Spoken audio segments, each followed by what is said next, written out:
namaste to each and every person. I'm so glad that you guys are having an opportunity to get revelation. Those that I talk to are there's very much going on, and so I would say, is it difficult to understand some things, the concepts and the principles and are very foreign to us, and so I think that if you have begun to grasp it, then you've begun to understand why the reality of what had to be done to stop this from existing, as far as they thought they could anyways, and they did a really good job of it, but nonetheless, as is always the case, truth will get beat up, truth seekers and truth sharers get beat up, but they never are destroyed. And so the truth is going to continue on, irrespective of anybody who does or doesn't believe it. Is irrelevant. It has nothing to do. There is no power, there is no benefit in any level. So the truth is that source is the concept of the whole game thing. Really, if you've thought about it much or given it any thought at all,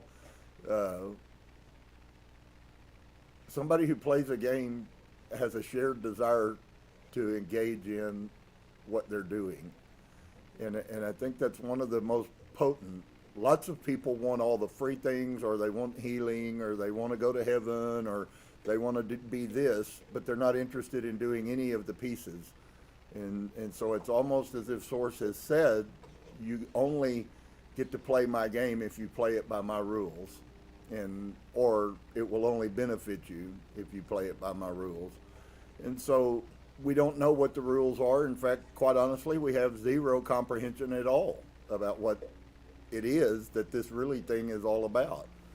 And it's so funny to me how many people just take it as if they hear 5 minutes and all of a sudden they know all there is and it's all good. And my goodness, it's just, this is a lifetime journey, and you've wasted, we all have, however long we've lived, and many will waste many more years.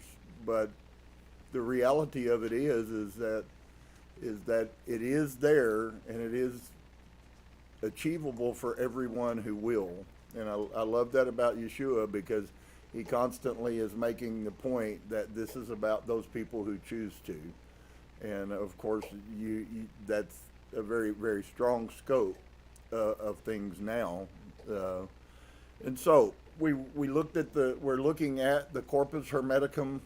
I think that it's probably on a level where most people, even if you don't completely understand it, you might be able to extract some things out of it.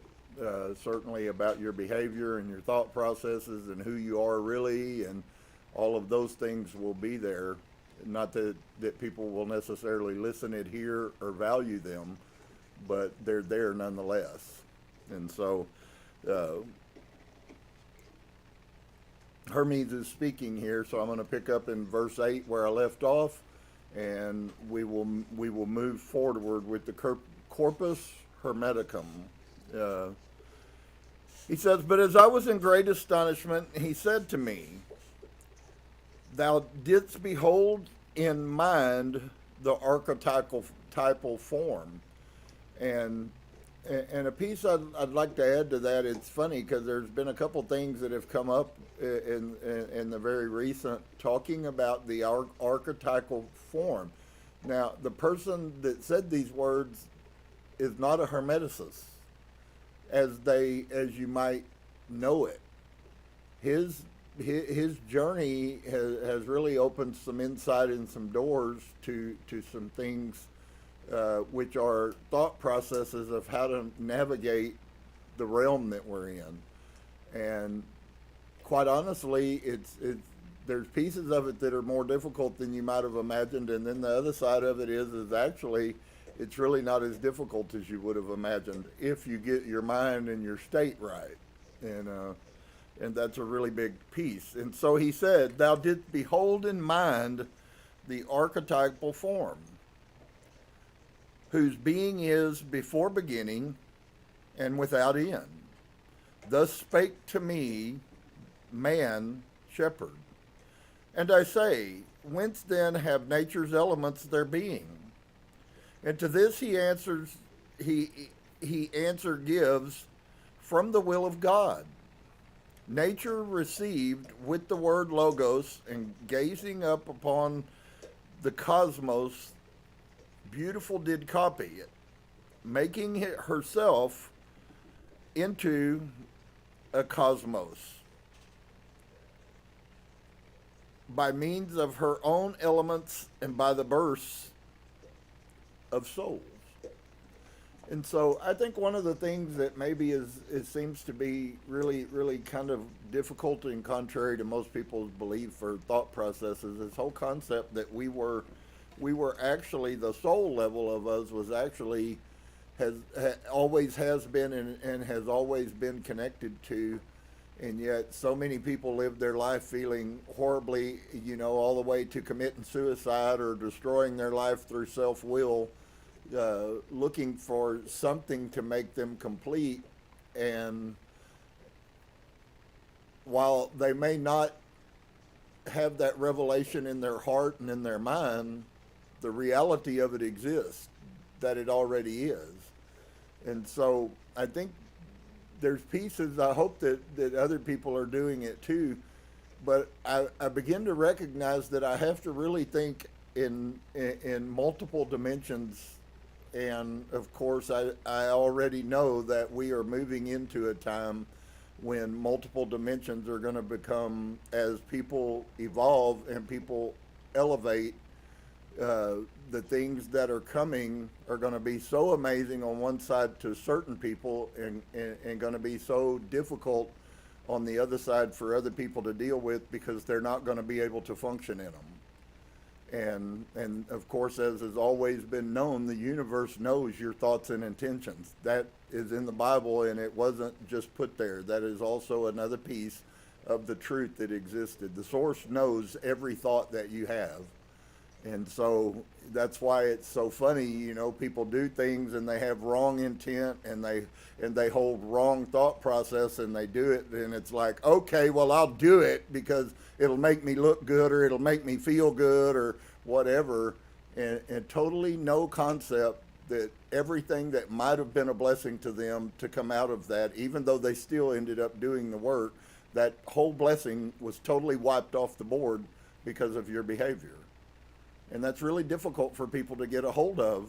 What does it mean? And I hope that some of you have given at least a little credence to the reality. What does it really mean you created your life? What does that really mean? Because to be quite honest with you, the intensity and the deepness that involves, it seems like most people are trying to, that at least that I hear, are struggling with what other people are doing, and they didn't have anything to do with that. And there's certainly a lot of truth to that if you are a person. There are every other individual, 8 billion approximately now on this earth, who are intentionally creating their own reality. And so, of course, there's many things that happen that you have to deal with that had nothing to do with you. But the question still remains always the same. What is it that this creation of someone else coming into my life? Here's a picture that is not, it's kind of hard to explain. It is not destiny, but everything is coming into your life out of thought. And so why do you keep attracting the same kind of people to you? Because you keep having the same kind of thoughts. And that's why you watch, and many people have lived their whole life and they just absolutely have no consciousness of why these things keep reoccurring. And many of them don't ask the question of, why is this happening to me? And that's not a question of pity. That's not a question of shame. It's not a question of guilt. It should be a question of seeking. Why? The question isn't for external sources, and it's certainly not for source. The question that needs to be answered can only be answered by you. And so you can only see that you have created when you begin to recognize that you are the creator. And that's why we live in a world that is so full of people who blame everything on everybody else. Immediately, if something bad happens to them, it's somebody else's fault. I didn't have anything to do with this. And you can live your life in that manner if that's what you choose to do, but it's not the truth. It's just simply a fake archetype that you built that says this is everybody else's fault. And I'm going to continue to create it, and I'm going to continue to blame it on everybody else. I mean, that is a path that humans are walking. Many, by the millions, are walking on that path. And there really is no hope for salvation out of that. Because the salvation comes from you remembering that you are already elevated intellectually, in intelligence. You do possess those things inside of you, whether you're accessing them or not. And that's really hard because it kind of takes away the ignorance and the other words that are negative that get used about people that do these same things over and over again. So we put words so that we can try to make sense, get a picture of something. But often those words are not from the spirit realm. They're from the human realm. And that manifests a lot. So he says, and I say, whence then have nature's elements their being? What is it that gave nature's elements its shape? What is it that gave the flower a being? What is it that gave the tree a being? Why couldn't a tree have been something else? And in reality, a tree could have been anything that was chosen. But what was chosen as a tree is what we call a tree. And so Source, by his will, could have chosen to make them anything. And so to this, he answer gives from the will of God. So when you look at a tree, you say that tree is a tree by the will of God. When you look at an ant, you say that ant is an ant by the will of God. When you look at other things all around us in nature, those things are not, nothing has happened accidentally. They were all with intention. And they all align to his purpose. They all align to his plan. They all align to the universe. And the only one that really seems not to be a true statement about on the whole is the human being. And they're the only ones that have to align themselves with source. And that's a huge piece right there. And so, and to this he answers, and his answer gives, from the will of God. Nature received the word, the logos, and gazing upon the cosmos, beautifully did copy it, making herself into a cosmos by means of her own elements and by the bursts of souls. And God the mind, and just so you know, this if you struggle still with that, I was in a situation recently where I was called on to pray, and I simply gave thanks to the universe for providing, and it went over like a ton of bricks, because nobody understood what was being said, because everybody's still functioning back in their external God thought process. And so, and God the mind. That's why one of the things that I thought about this, we read in the Bible, and none of you really have any struggles with this. Not that you understood it or ever understood it, but I believe it was the Apostle Paul, and he says, let this mind which was in Christ Jesus be in you also. Well, I've never met a Christian who even cared to endeavor to go find out what the hell that even meant. What mind was in Yeshua? That's the question that you first have to answer before you can have any understanding at all. What mind was in him? And the mind that was in him, it comes out in every word that he says. You are light. You are love. You are God. All of those things he told us. So now, if you haven't understood it, if you begin to take the things that Yeshua taught, and even the things that Paul taught, and even some of the things that the other disciples that nobody knows who wrote the books that they bear the name of, when you begin to recognize that, then you can begin to look and have perception. That is to say, you'll never see it until Source opens the door for you to see it. I see things all the time that people around me don't see, and that's not accidental. It's not accidental that they don't see, and it's not accidental that I do see. In fact, just as a thought comes into your mind, our intuition and we're gonna this is gonna be a huge piece of it, folks, because there is yet again another gear shifting.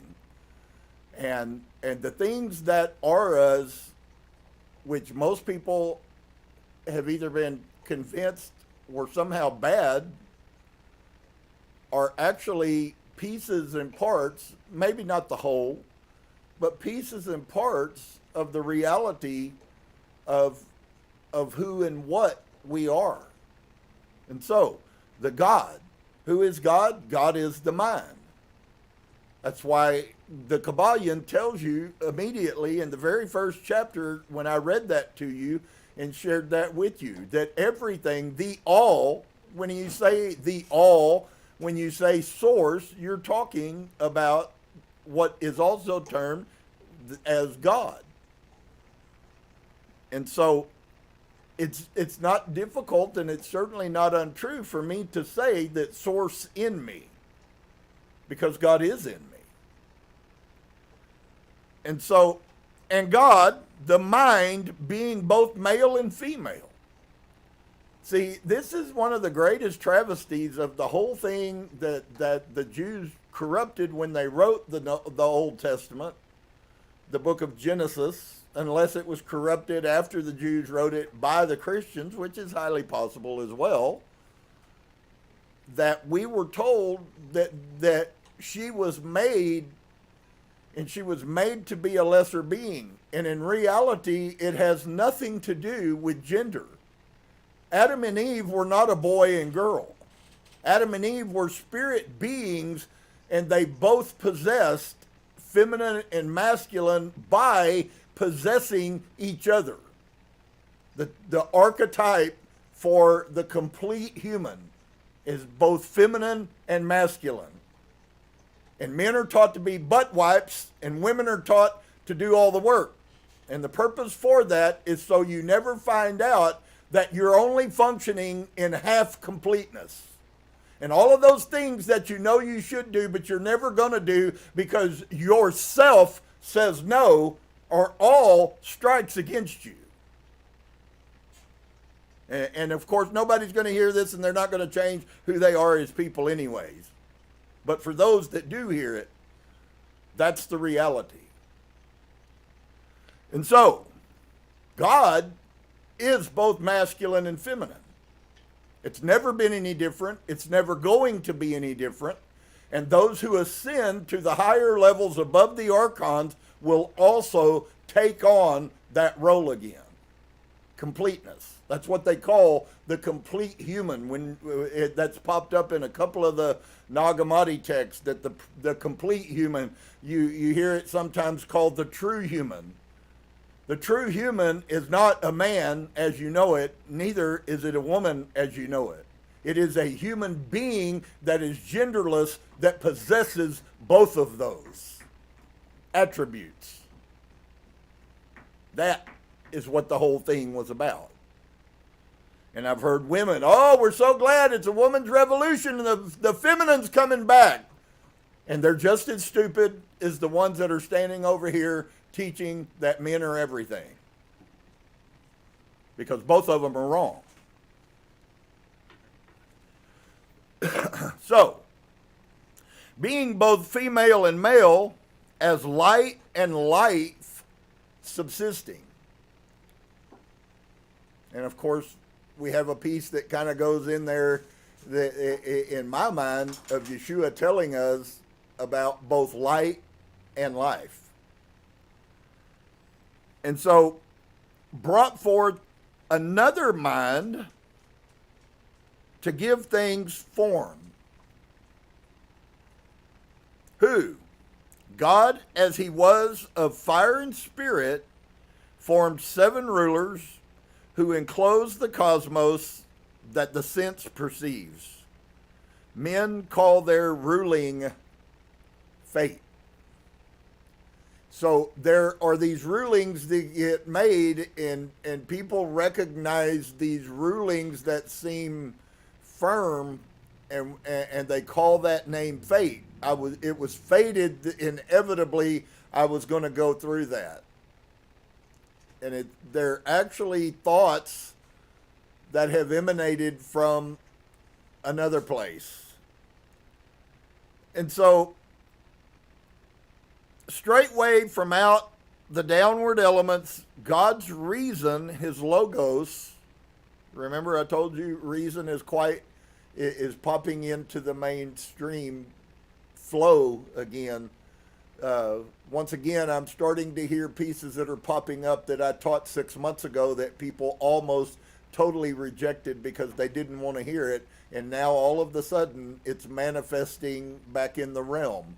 I almost sometimes think that when I speak these things, it's actually the creation of them, me bringing them into reality. And that's probably a lot more true than I recognize. It's probably also very much true that which you speak constantly, mindlessly, in many cases, is also what you are bringing into creation. Oh, my job's so bad, I just got to get out of here, and on and on and on. And guess what? Tomorrow, your job's worse. And the next day, your job's worse. And the next day, your job's worse. And as long as you keep feeding and rehearsing that, it's going to keep manifesting. You're never going to get out of it, because wherever you go, if you carry that with you, it's going to be where you are next. The next thing you encounter is going to be the same hellhole, because you haven't fixed the problem. The problem is inside of you.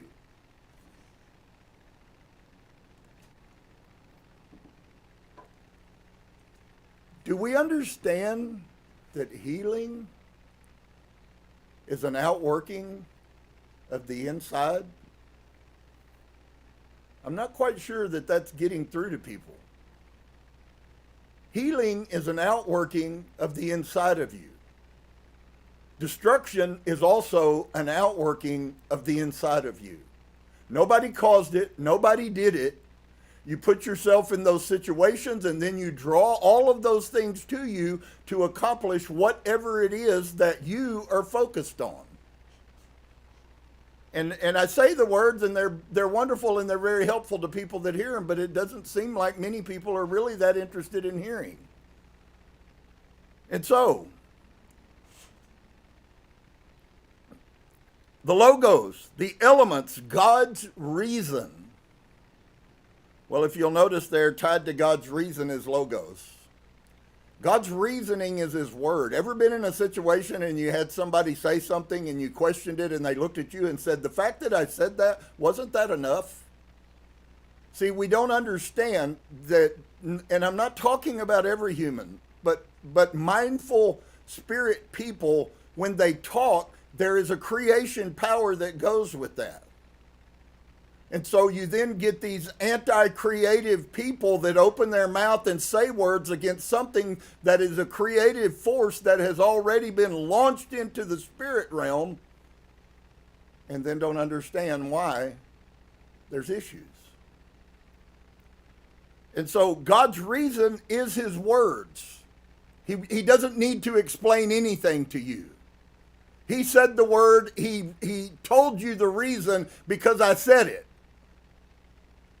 Let there be light. Why? Because I said it. I'm not going to have an argument with you about why the light isn't this color or this big or that small. The reason I said that was because I desired light and I created light. And that doesn't require anything from you. I don't need anything from you.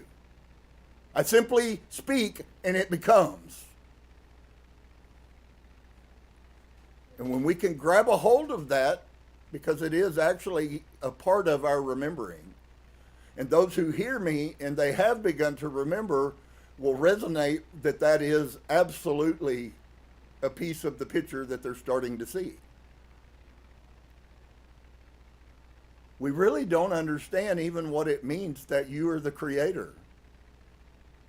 If you sit around and all you do is focus and talk negative and focus on negative stuff, you're creating negativity whether you say all these positive statements or not is irrelevant. The one doesn't trump what you are creating from the inside of you. And so, God's reason, logos, leaped up to nature's pure formation and was at one with the formative mind, for it was co-essential with it, and nature's downward elements were thus left reasonless.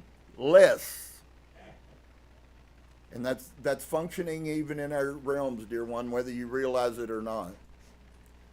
You know, it seems to me like a great struggle is people can't seem to make sense that many things are metaphors and pictures that happen in reality are metaphors and pictures, even if they come from Christianity or even if they come from some other religious dogma. Inside of that, there are pieces of that were observations of humans about things functioning, and then they built an archetype on top of the archetype. So you built a form from your human mind of something that was created, and it was something, and that was the only way that you had to explain what you saw. Psychology does this constantly. And so, and God, the mind, being male and female, both as light and life, so beautiful, subsisting, coexisting together, brought forth another mind to give things form, who, God, as he was of fire and spirit, formed 7 rulers who enclosed the cosmos that sense perceives. Very key thing that you can see there, that your senses are capable of perceiving. It doesn't say that this is the only cosmos. It only says that the cosmos that you perceive can only be perceived because that's how your mind, that's the place, if you would, I would say largeness or smallness, but that's not really right, but it is.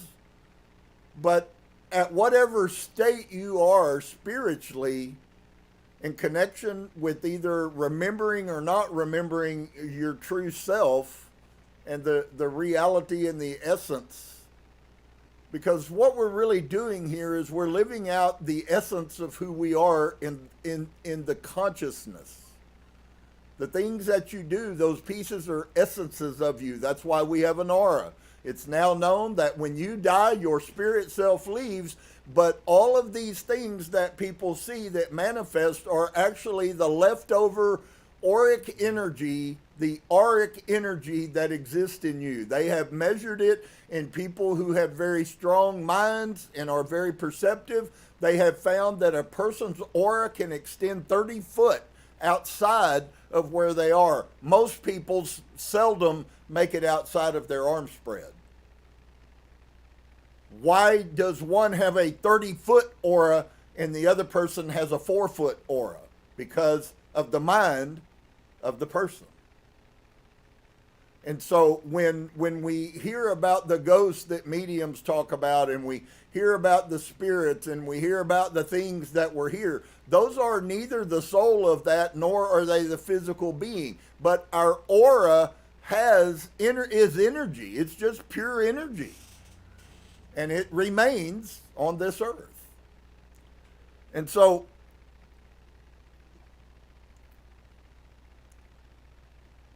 that their senses perceive, and men call their ruling, these rulers, their findings, they call that fate. In other words, the rulers in the heavens said, I was going to be.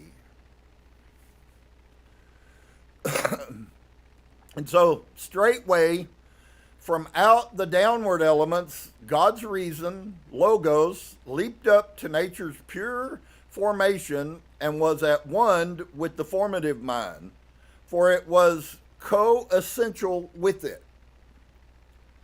And nature's downward elements were thus left reasonless.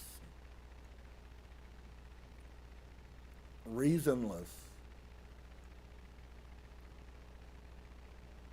The lack of ability to reason. You can't sit and think a problem out and reason it.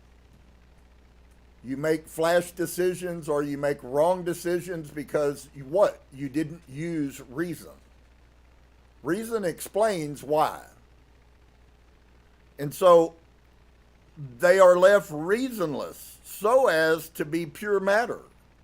Pure matter. They're just matter.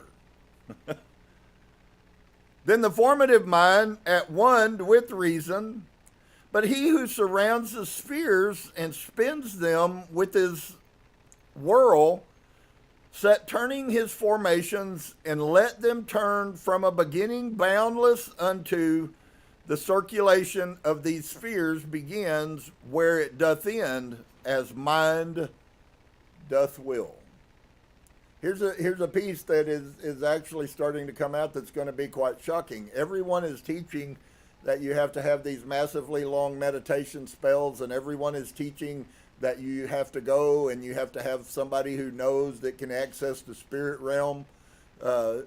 Actually, to be quite honest with you, it's starting to become quite apparent outside of that realm that the reality as far as Kundalini energy goes, the truth of the matter is you are actually supposed to blow the top off of your chakra energy, if you would. What is being taught is exactly the opposite from what the ancients knew. It's not something that to be held, it's something that's to be opened. And it's going to cause a lot of people a lot of issues. So, does our mind will, and how powerful is that? That's why I said the other night, it's real crazy because a lot of people are really strong-willed, but just being strong-willed is neither good nor bad. How are you using that will? That's what's important. And so the air brought forth wings, and from the downward element, nature brought forth lives, reasonless, for he did not extend the reason, logos, to them. Remember, the logos is the word. So the word was not spoken is all that's being said in that reasonless concept. The word was not spoken to you. Why are there people all over this world that are being able to reason these things and other people who can't even remotely begin to think that? Because they don't have the word. The word has to be in you. And I've said that over and over again, and it's never going to go away. Nothing is real unless it is in you. And fear and doubt can be just as real in that concept as everything else that's positive. It's what is in you. In other words, what you focus on and what you believe. Of course, most people focus on what they believe. And so if your focus is on a false belief that's inside of you, fear and negativity and anxiety and destruction and pity and self-centered and ego and all of the things on, then that's where, and you are reasonless. You are simply an automaton going through the motions while you consider yourself to be spiritual.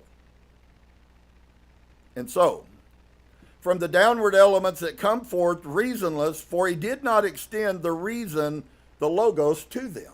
There's a reason why that everything that we can't talk to, that can't sit and have a conversation, is like it is. It's because those things, the word was not implanted in them in that concept. And so, the air brought forth things winged, the water things that swim, and the earth and the water, one from another, as mind willed. So once again, here is a picture for you if you haven't begun to figure it out. Whatever your mind wills, good or bad, inevitably is what your reality. We are the creators of our reality. And if you continue to see things in a specific light, and that is your will mixed with your focus, that is your reality. And that is what you are producing. Even if you're ignorant to the fact that you're the one doing it. Doesn't change it one iota. In fact, only consciousness will help you to see and to rationalize and to reason when you hear the logos.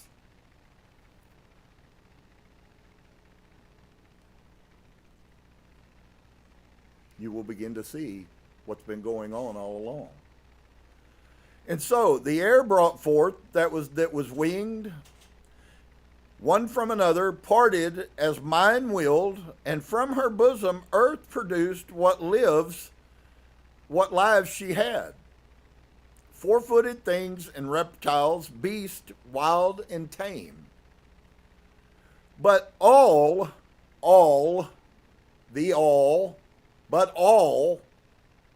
Father mind. So, when you pray, if you say, Father mind, you won't be wrong.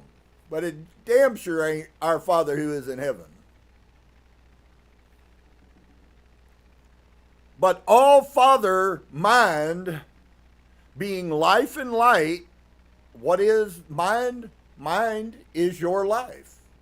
When I say you are creating your reality, all I'm simply saying is, and you can say this with no judgment or no condemnation, actually, as you gain wisdom and knowledge, some of these things become simple, but they're very destructive to uninitiated people. Because uninitiated people are not aware of reality or truth. And so when you look at someone and you say to them, well, it's a bad situation, I admit, but you created it. Had you wanted a different outcome, you should have done lots of things differently. And you would have gotten a different outcome. But you didn't, and this was the choice, and this is the outworking, because the universe always gives you what you create from will. And so all of the things that we've been brainwashed and taught about pity and self-centeredness and ego and all of that stuff is totally wiped away in the mind scenario, because nothing comes in your life except you created it. And that's hard. And if you don't believe that, you don't believe that. It's not going to change it. It just simply means you will mindlessly continue to create the life you're living. That's all it really means. If you are one who has come to a place who said, I'm tired of mindlessly living a life that I feel like I have no control over, now that I know that I have all of the control over it, I now get to make a choice. Do I choose this or do I choose this? That's why it's so important with the sacred aspect of your frequency. Because oftentimes people run from other people because of their frequency, and we certainly have to protect ourselves. But they won't accept responsibility that they created that scenario in the first place. That is to say, if you don't want to go around drunks, if you don't want to be around drunks, don't go around them. That's not difficult to understand. If you don't want to be around dope heads, don't go around them. That's the cure. That was the decision. And that's the reality that you created, was created by a decision. And you keep making the same decisions, declaring to the universe that you don't believe yourself and that you really want something different. But you keep doing this same thing. And the universe don't buy it, unfortunately. So, all Father Mind, being life and light, did bring forth man co-equal to himself. And I would like for you to smoke a cigarette or smoke a joint or eat a gummy or drink a beer and think about what I just read to you. Do you see that Father all intentionally created us as equal with him? That's why when you hear people say that we are all connected, we are all just little pieces of the same thing, having an experience down here on this earth. That's all that this life is an experience. And it's the way, if you are perfect in every way, then you have no way to learn outside of that other than experience. And since in consciousness there are no experiences, we already know everything. All intelligence. You have no clue how intelligent you are when you function in divine consciousness. That's why you have all the answers to all the questions and you don't need to listen to what other people have to say, because that's coming from the inside of me. Just so you know, the simplest definition of intuition is messages to yourself from the higher self. But then there is also another higher soul above higher self. And that is the universal collective self, where the whole is played out. And so, I'm going to go back again. But all, Father mine, being life and light, did bring forth man co-equal to himself.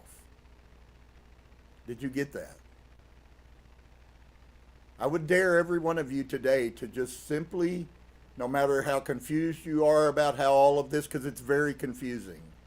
There is so many depths that we are mindlessly destroyed by, not because of us, because of the world that the archons have created that we are imprisoned in. So please, any of you who think somehow I'm telling you you're dumb or you don't know, the reality is there are things that release those to us, and we can be void and without those things. But dear friend, I hate to tell you today, whether you like the news or don't like the news, the Father, the All, the Creator, the Logos, created you as equal to himself. That's why when you hear someone, if you've struggled against this, some of you may have, some of you may not. When you hear someone who says that we are all part of the same consciousness, in that way we are all one, it's absolutely the truth. We have been brainwashed our whole lives for thousands of years to believe there is a separation between God and us, and there is no separation. The only separation that happens between you and Source is you. It doesn't come from him. And you now have been told by someone who loves you that God created you not to be less than him, to be co-equal. That means that's even a higher level than just equal. It means you're you're part, you're a partner to the source that created everything. And now you might begin to wonder why Christianity doesn't want you to know that. Why would you need something to go talk to yourself? I mean, I've watched lots of people usurp people's will and authority by going and talking to someone else when they should have stayed the hell out of it and kept their mouth shut. People are really common about doing that, but very seldom do you hear people ask someone to go talk to themselves. And yet, spiritually, that's exactly what most people are doing all the time. And so, Father, the All, the Logos, created man to be co-equal to himself. Now, there's nothing left for you to do but to accept that. It doesn't take thought. You don't have to think about that. If you have to think about that, you're just going to waste a bunch more time because you're never going to change the words. The reality is that the only thing there is to accept that or to resist it or reject it. And if you've listened to any of the things I've said about resistance, it's one of the biggest destroyers of the spirit realm, because nothing that the spirit realm can bring to you do you have any knowledge of. So everything that source puts in front of you, you're going to immediately fight him, the one who you say you love and you want and you need to know and you need insight and you need wisdom. And source brings something, and because it's contrary to your thought, the first thing you do is resist the creator of everything. You do it every day. Every day. Somebody tells you a piece of truth, and the first thing you do is go against. They have to be wrong. It can't be right. It didn't come from me, and I'm smarter than he is, and on and on and on and on and on and on. And they're all just a bunch of excuses for why you're not open to truth that is being brought to you. Maybe you have a problem. Maybe you don't believe truth comes from source and is being given to people. I see it everywhere.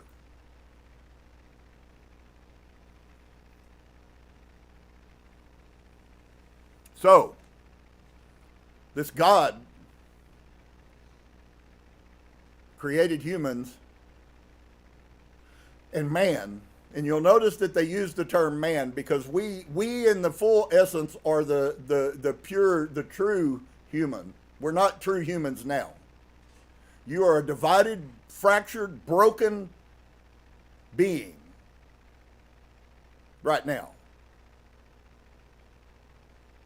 And so, co-equal to himself, with whom he fell in love. Did you hear that? So God created you to be co-equal with him, and he fell in love with you. How many of you believe that? I'm talking intrinsically. It's so deep inside of your psyche that there's not any possibility anyone could ever get your mind deviated from that. Because when and until then, you will never know the connection that's supposed to exist, no matter how much you think you know.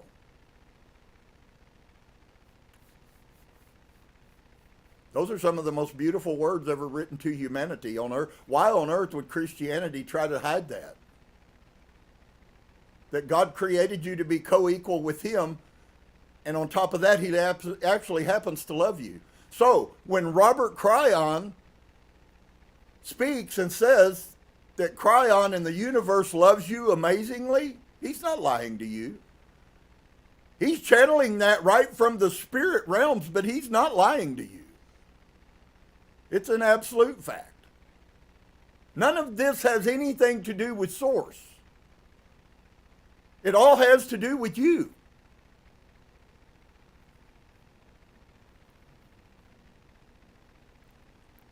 And so, he created you in love as being his own child, for he was beautiful beyond compare, the image of his sire in very truth. God fell in love with his own form. Any of you ever remember in the Bible that it actually tells you? I'm going to give you a little earth drop here. Here's an earth drop for you, friends. You were created in God's image, and it has not a damn thing to do with your physical body. The image you were created of in him is your essence, your spirit, your higher self. That is the image of God that you were created, not your physical body. God doesn't have something hanging between his legs, and he doesn't have breasts, and he doesn't have muscles, and he doesn't have arms, and he doesn't have legs. And if that's what you're trying to make God into, then I understand why you love Christianity so much. Because that's exactly what they've done. But it ain't the truth.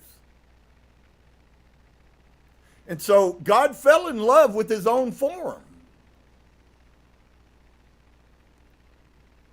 Does it surprise any of you that source is light and in him there is no darkness? And Yeshua comes to earth and he tells everyone that you're light. Do you know what he was telling them? That you were made in the image of God. That's what all of that's about. But nobody, the 99% of the people I'll ever meet in my life will never even have that understanding. That is the reality to things, folks. It's not your body. He could care less about this body. That's why you can throw it away and get another one, and throw it away and get it another one, and throw it away and get it another one. Has nothing to do with anything. It's just a worn out car that's a junker that needs to go to the junk heap by the time you get to the end of using it.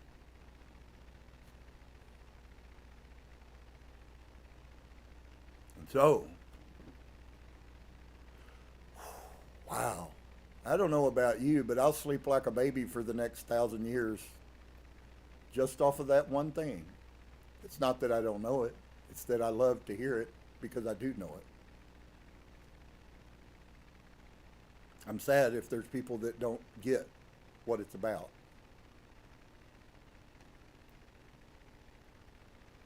And so,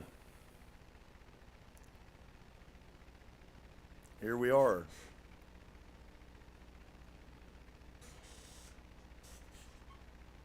I'd like for you to, this third piece of this statement is another huge blessing. I hope that you are grabbing these in your heart and your mind as blessings, because that's truly what they are. You may not even be at a place where you can believe it, but I guarantee you can get up in the morning and you can look yourself in the mirror and say, God loves me. It doesn't matter whether I believe it. Doesn't matter whether I accept it. Doesn't matter whether it makes any sense to me. It's a fact whether you have any of those pieces. So at least at that level, you could say an affirmation and not mean it in your heart and it still be true. Because he does. And so, and then look at this last step of this. And on him did bestow all of his own formations. Did you hear that? He not only created you to be co-equal with him, he not only fell in love with you, he also bestowed on us. So this is the God gives good gifts that you find in the Bible. A lot of the things David said, David understood every word I've said to you. David would be clapping in the temple if he heard me say these words, because he already knew they were true. David didn't have a separation with God. David had a struggle with his human self. And when David would put his will into God and separate himself from his human self, David conquered the world, along with every other person that ever has.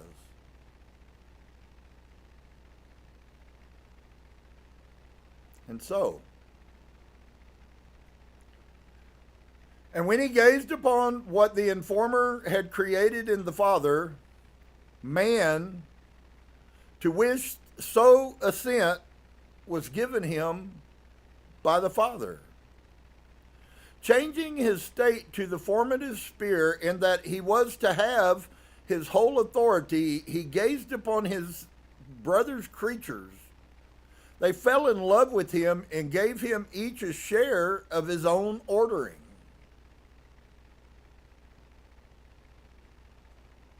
And after that he had well learned their essence. Essence is your aura. So I started talking about aura, and here we find that your aura is functioning. And he had well learned their essence, had become a sharer in their nature. He had a mind to break right through the boundary of their spheres and to subdue the might of that which pressed upon the fire. So he who hath the whole authority over all the mortals in the cosmos and o'er its lives irrational, bent his face downwards. Through the harmony, breaking right through its strength, and showed to downward nature God's fair form. And when she saw that form of beauty which can never satiate, and him who now possessed within himself each single energy of all seven rulers. It's so weird because already it's like everything I said before I started reading is all part of this message. It's cool. If you guys aren't watching Source begin to shift and to manipulate and to change things, I feel sorry for you. He's talking about the seven chakras, and they're to be opened. Is exactly what I just told you 30 minutes ago. It's a lie. All of this spiritual crap about chakras is a lie.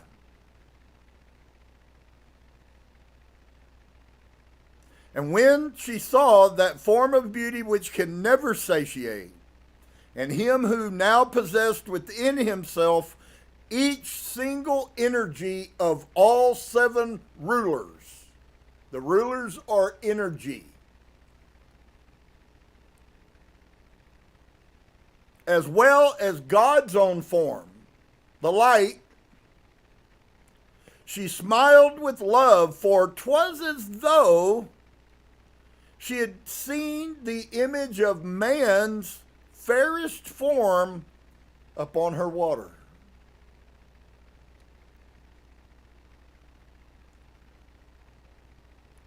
His shadow on her earth.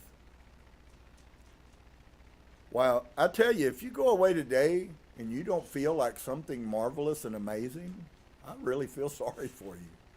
Because it's wonderful to live every day knowing that you're amazing. He in turn, beholding the form likened to himself, existed in her. In her water, loved it, and willed to live in it. And with the will came act. And so she vivified the form that was devoid of reason. Folks, there has been a cosmic show that's been going on since the very beginning. I double dog dare you tonight to simply be kind to yourself and actually dare over the next few days to see, to check, to explore, to become aware. Am I really aware inside of me that Source's love for me is what it is? And if you haven't, and if you don't, that's fine, of course. But on the other side, if you do, or if you already have, and you've come to that wonderful, passionate journey of encountering the reality that possibly God really does love you. And that all the lies that you've been brainwashed with about how he's waiting to destroy you, and he finds great pleasure when he destroys you, and it's all good. Because I'm going to be honest with you, friends, and I'm going to tell you a truth that most people won't say. If the Bible is true in the form that you have it, all humans are going to be destroyed. And that's what the Bible's telling you. There will be no humans left because you all are sinners. And it's so funny because they tried to put this piece of a Jesus in there, but the rules are the rules. And the laws are the laws. And if it is true, then we are all doomed. There won't be one saved. And so I tend to believe that a whole bunch of people been feeding us a whole bunch of crap for a whole bunch of years. And when I read documents that predate their documents that tells us that God finds delight in me, and he loves me, and he created me and saw that I was beautiful. And he, so much so that he put his light inside of me. And if that is your stance, you'll be amazed. Because what I'm watching, what's happening, I'm not so much maybe watching it in many areas, but I am watching it in my area, and then I'm going outside of my area to other areas of people, and the consciousness that's happening to me is happening to them also. And it's manifesting. There is a shift that's going on. And it's not the shift, but it is. And so, to each and every one of you, there is a return. All of the stuff that started with the people that are going back. See, here's a really sad thing that I don't think that we think about. In the third dimension, self, which is where most people are, is in the third dimension, functioning in a very dense world. It's very good. It's a very good bet that without shifting dimensions, you're never going to get out of that. It's kind of funny, about 2 months ago, and I got a piece, sources brought some pieces to me to help me with this. But I was in a place, and I was in a place spiritually where I'm at peace with him, as I try every day, all day to be. And Source said a word to me, and until last night, I've never seen a spiritual speaker talk about this thing that Source said to me a month ago. But there is a shifting, there is as Source, the term used, actually higher consciousness, which is also because we're Source, said to me about jump shifting. And I know you guys may not understand this, but this realm that you're living in is very short-lived from here forward. And as people choose to go through the work that's necessary, and the opening of their heart and the opening of their true self, as those people that are willing to do those things do them, there's also going to be, and it's already happening, people are leaving the dimensions that they're in to explore other dimensions. I'm not talking about people that are talking about going. I'm talking about other lives that we are living that you're not aware of. There are many dimensions in which you live in, and you make all totally different decisions than you make in this life. And that's something that's fixing to become more common. You don't believe me? Just wait 6 months and you'll watch how much you hear this all over the place. I can't not see this. It goes on almost weekly. It seems like every time that I speak, I watch months later and things that I said begin to manifest. That's part of the learning how to be the creator that I am. And so, for each and every one of you, if you can't allow yourself to believe it, then I hope you'll at least waste your time to say it anyways. And maybe something will turn on inside of you. But I have to tell you, dear ones, Source, the Father, Mother, which is actually how they should be properly addressed, love you. You're not an outcast. You may, your behavior in your human form and the decisions that you make and how you're letting your mind be controlled may be. But you, the true you, is the love of Source's life. And so I hope that you will allow yourself to see that it's not going to go away. It can only be resisted or accepted. And so I hope you'll make the right decision and just simply accept the fact.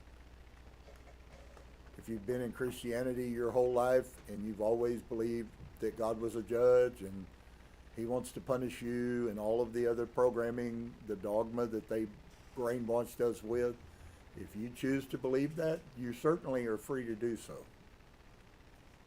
But I have shown you today that that's not the truth. And so I hope that you will grab that and instead of resisting, open yourself and allow yourself to believe what your mind doesn't have the capacity to even be able to reason. And so if you do, then you will certainly be blessed. And if you don't, you'll just continue on as things like they've always been, which is nothing can be further from my desire. That is not my will.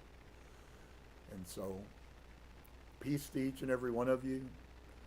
You've been indoctrinated today into the reality that you were made to be a co-equal with God. You've never been separated. You're never going to be separated. There is no way to separate us from Him, from Source, from all, because that's what we are. Shalom and namaste.